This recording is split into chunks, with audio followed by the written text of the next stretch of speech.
भक्तों, साल 2025 की सबसे खास और चमत्कारिक एकादशी सफला एकादशी आने वाली है। 2025 में पड़ने वाली सफला एकादशी के दिन बेहद ही दुर्लभ और शुभ संयोग बन रहे हैं।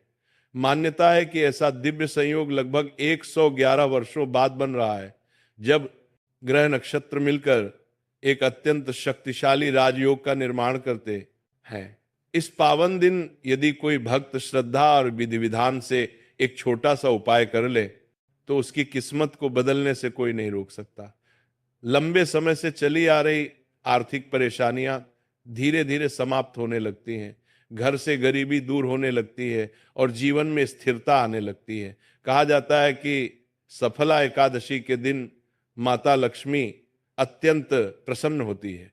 जो भक्त सच्चे मन से इस दिन व्रत पूजा और उपाय करता है, उसके घर माता लक्ष्मी स्वयं अपनी कृपा बरसाती है और पूरे परिवार को सुख।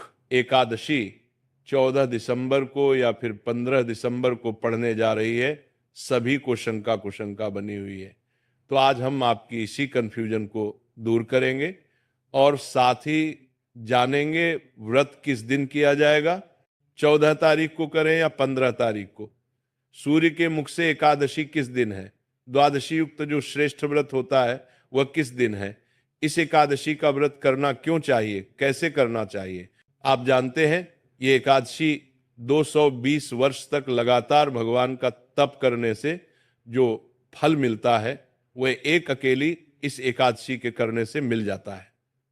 तो क्या है इसकी विधि, कैसे करना चाहिए इस एकादशी का व्रत, इसके नियम क्या है, किन नियमों का पालन करना चाहिए, किसका उद्धार किया इस एकादशी ने, कैसे इसको जाना जाता है, इसकी महिमा क्या है और इसकी विधि क्या है, शुभ मुहूर्त क्या रहेगा, शास्त्र और पंचांग के आधार पर आपको बताते हैं।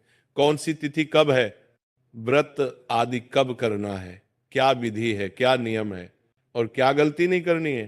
प्रिय भक्तों, पौष का महीना चल रहा है। पौष की जो आने वाली एकादशी है ना, इसका नाम है सफला एकादशी।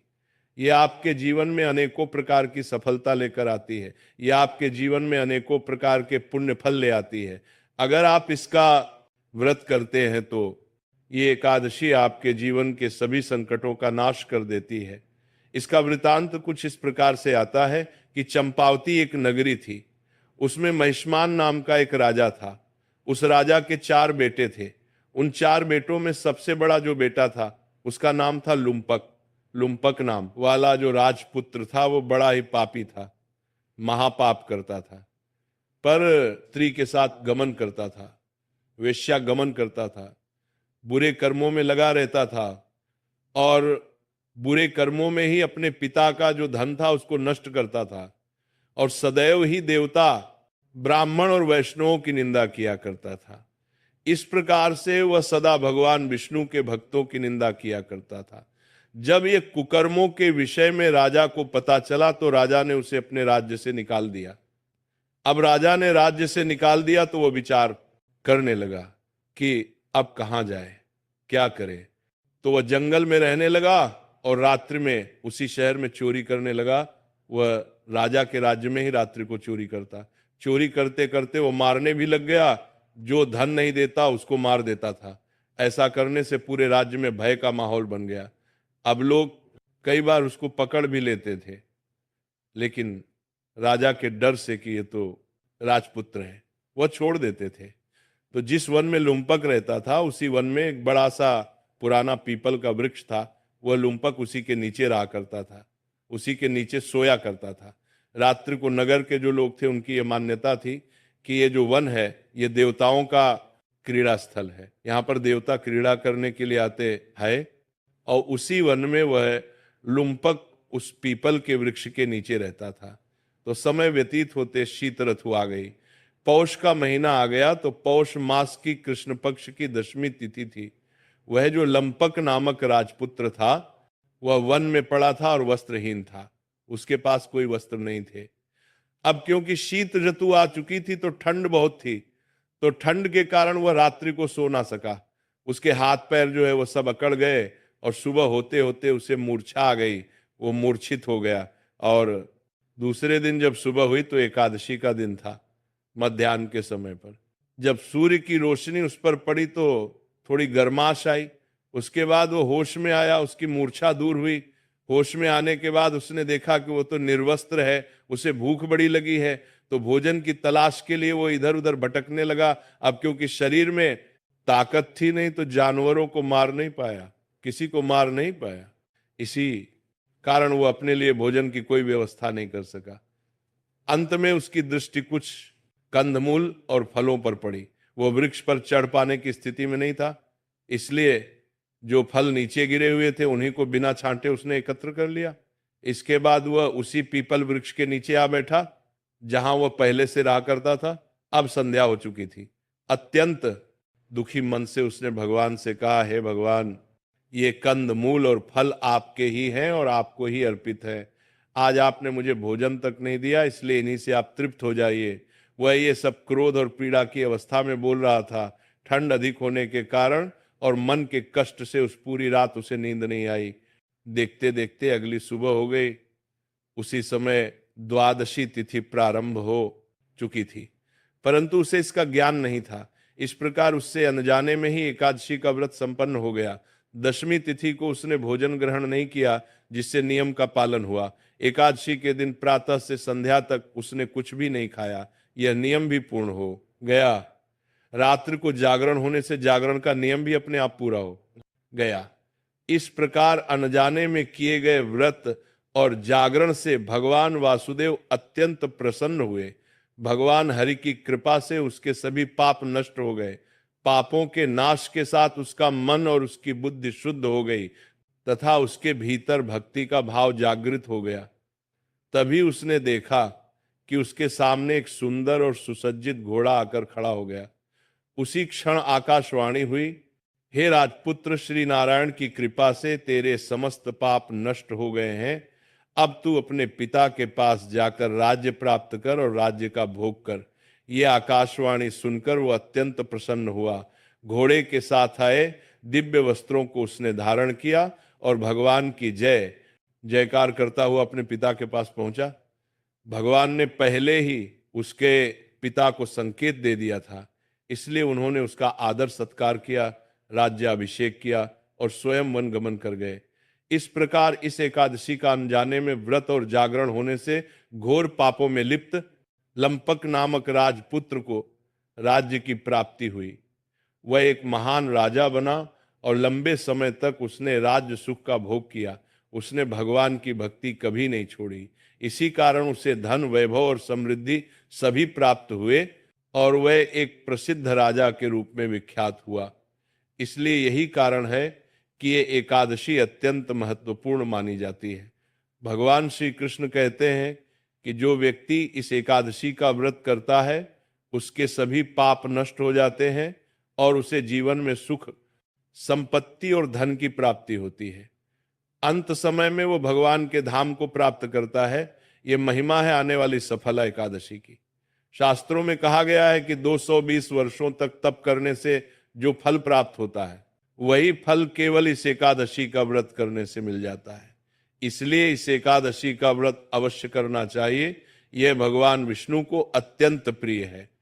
प्रभु कहते हैं कि वे बड़े बड़े दानों से उतने प्रसन्न नहीं होते जितने एकादशी के व्रत से होते हैं। अब बात करते हैं कि इस एकादशी का व्रत कैसे किया जाए, इसके क्या क्या नियम हैं और पूजा की विधि क्या होगी। साथ ही आपको बताया जाएगा कि ये एकादशी कब है और व्रत कब करना चाहिए। एकादशी के व्रत के नियम दशमी तिथि से ही प्रारंभ हो जाते हैं। व्रत से एक दिन पूर्व कुछ वस्तुओं का त्याग आवश्यक होता है। इनमें सबसे पहले तामसिक वस्तुओं का त्याग किया जाता है। तामसिक वस्तुओं में लहसुन, प्याज के साथ साथ चाय और कॉफी भी सम्मिलित है। यह भी एक प्रकार का नशा ही है, इसलिए दशमी तिथि से ही इनका त्याग कर देना चाहिए। कई लोग पूछते हैं कि एकादशी के दिन चाय पी सकते हैं या नहीं। वास्तव में चाय का सेवन नहीं करना चाहिए, क्योंकि एकादशी का व्रत भगवान की भक्ति और संयम के लिए होता है, ना कि व्यसनों के लिए। यदि कोई व्यक्ति मांस या मदिरा का सेवन करता है और एकादशी का व्रत भी करता है तो उसे भी दशमी तिथि से ही इनका पूर्ण त्याग करना चाहिए। ऐसा ना हो कि एक दिन भोग किया जाए और अगले दिन व्रत रखा जाए। साथ ही दशमी तिथि से ही कांसे के पात्र का प्रयोग नहीं करना। कांसे की जो थाली आती है, लौटा आता है, जो भगवान की पूजा में भी कई बार प्रयोग करते हैं, भोग के लिए भी प्रयोग करते हैं, तो कांसे की वस्तु का प्रयोग नहीं होगा।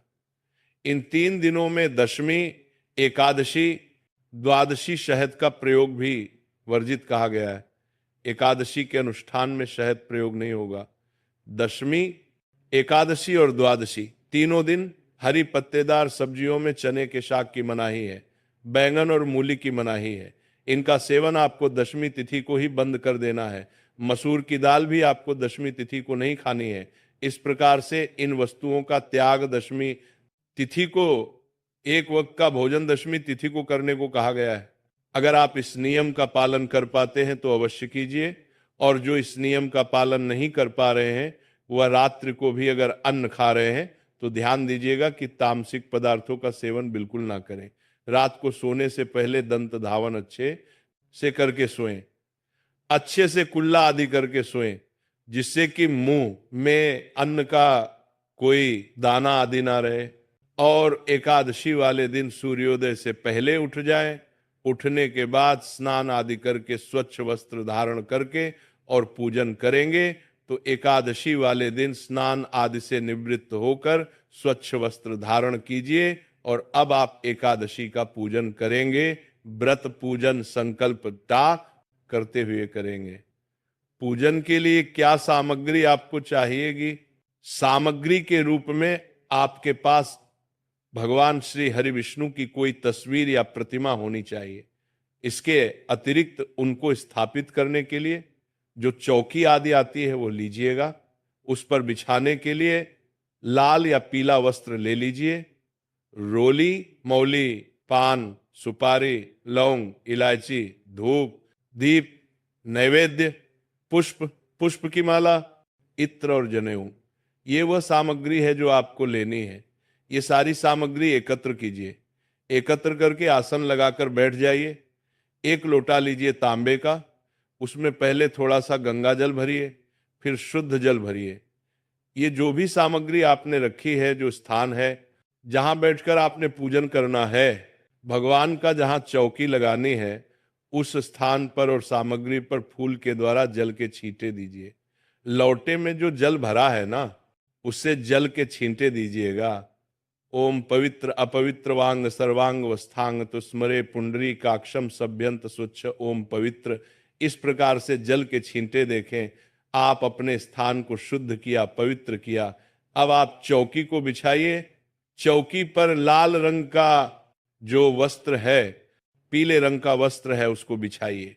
उस पर भगवान की तस्वीर या प्रतिमा जो भी आपके पास है उसको स्थापित कीजिए। उनके सामने सामने दीपक रखिए। घी का दिया है तो सीधे हाथ की ओर रखिएगा, तेल का दिया है तो उल्टे हाथ की ओर रखिएगा, और अगर धूप है तो विपरीत दिशा में धूप भी रखिएगा। इस प्रकार भगवान की स्थापना करके सामने धूप दीप रखिए। अपना हाथ धो लीजिए। लौटे में जो जल है चम्मच से अपने सीधे हाथ पर जल लीजिए, हाथ धो लीजिए। हस्तु प्रक्षालनम, हाथ धो लीजिए। अब आप 3 बार जल आचमन ही करेंगे, तो एक छोटा कोई पात्र ले लीजिए, उसमें थोड़ा सा जल और भर लीजिए।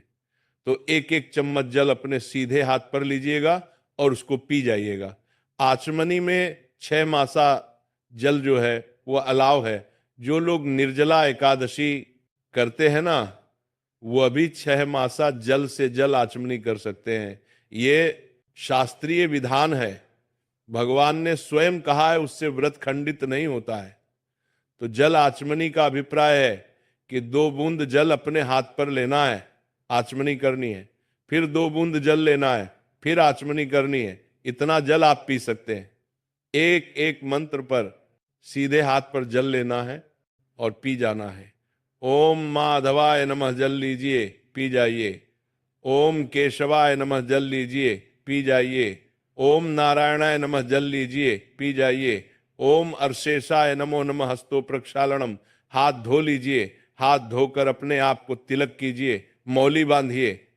और परिवार के लोग यदि बैठकर पूजन कर रहे हैं तो उन्हें भी तिलक कीजिए और मौली बांधिए। अब भगवान का पूजन करने के लिए जो धूप और दीप है उसको जला लीजिए। धूप दीप जलाकर सबसे पहले संकल्प करें। संकल्प करने के लिए सीधे हाथ पर जल लीजिए। एक का सिक्का दक्षिणा के रूप में कम से कम रखिए। 3 बार बोलिए ओम श्री विष्णु, ओम श्री विष्णु, ओम श्री विष्णु। अपना नाम, अपना गोत्र, जिस स्थान पर बैठकर संकल्प कर रहे हैं वहां का मकान नंबर, क्षेत्र का नाम, शहर का नाम, भगवान श्री हरि विष्णु प्रसन्नार्थाय एकादशी व्रत पूजन संकल्पम संकरिश।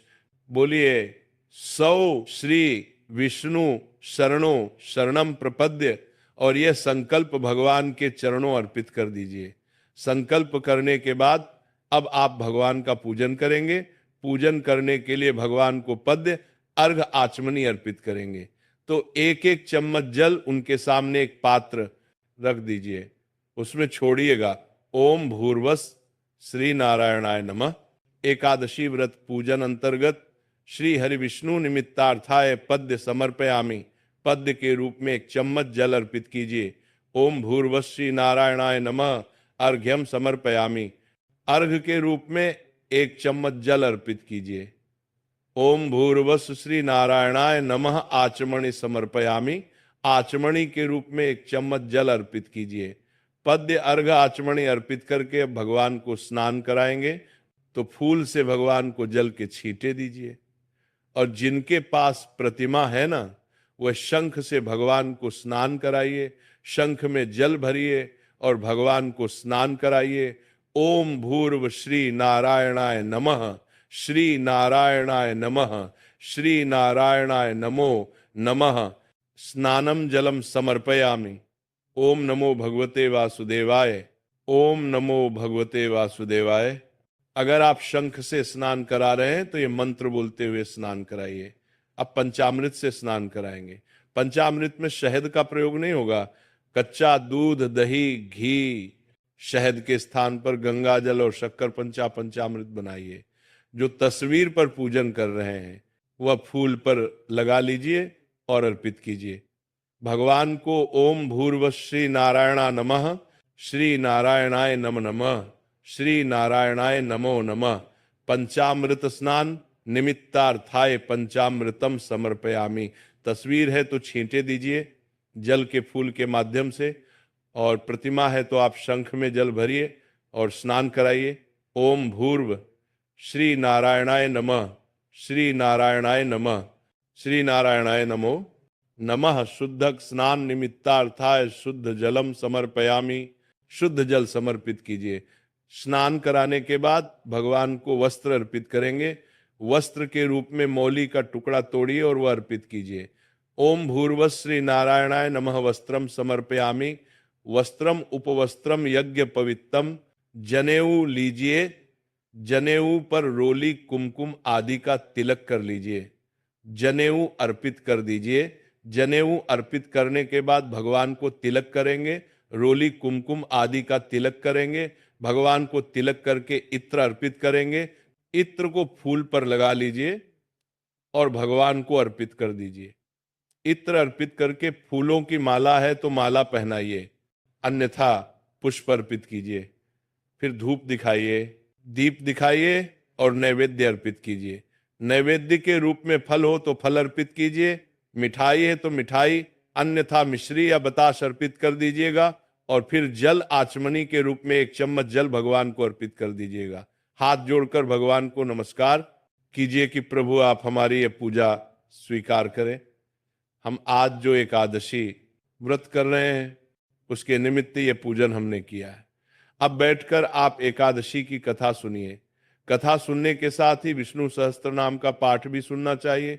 उनका श्रवण कीजिए, फिर आरती कीजिए। आरती करने के बाद नियम अनुसार दिन को व्यतीत कीजिएगा।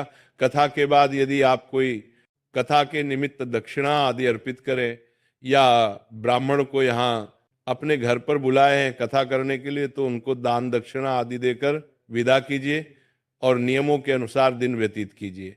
नियम क्या है कि ब्रह्मचर्य का पालन करना है। ये बड़ा नियम है, ये नहीं टूटना चाहिए। किसी के प्रति वैर भाव नहीं, अपशब्दों का प्रयोग नहीं, किसी का अहित नहीं करना, किसी पर क्रोध नहीं करना, किसी का नुकसान नहीं करना, शांतित होकर प्रभु के चरणों में मन को लगाते हुए दिन को व्यतीत कीजिए।